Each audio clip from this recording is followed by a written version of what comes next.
naging kasangkapan, kaya tayo ay isinilang. Bunga tayo ng kanilang pagmamahalan.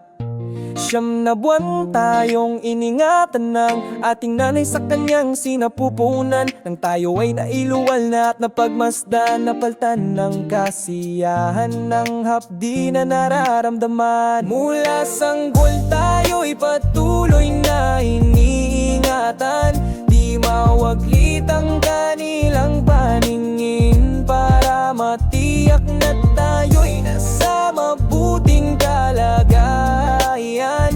Kahit sa lamok sila'y nasasaktan pag tayo'y nadadampian. Halos di natutulog para tayo'y bantayan, dahil alam nila tayo ang kanilang buhay at kaligayahan. Pag tayo'y umiiyak, sila'y kinakabahan, iniisip agad kung bakit at kung ano ang nangyayari sa ating kalagayan. Pag tayo'y nagkakasakit, sila ang unang nahihirapan.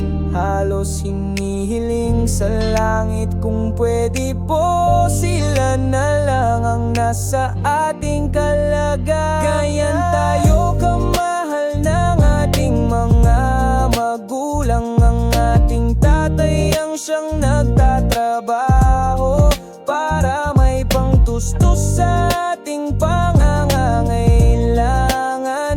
Ang ating nanay naman ang siyang sa atin ay gumagabay at nagbabantay para matiyak na tayo'y nasa mabuting kalagayan. Pag minsan dalawa pa silang may trabaho, kaya pinag-iisipan ng lahat para di tayo mapabayaan.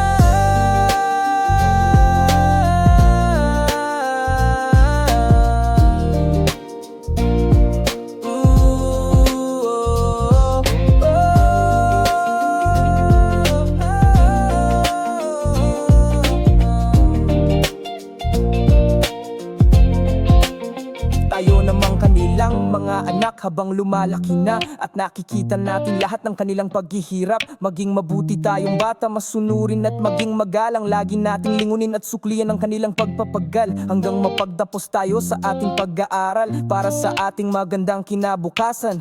Kahit alam natin na di humihingi ng kapalit ang ating mga magulang, gawin natin lahat para naman sa kanilang kapakanan. Lagi nating ipaparamdam kung gaano din natin sila kamahal, hanggang sa kanilang pagpapaalam.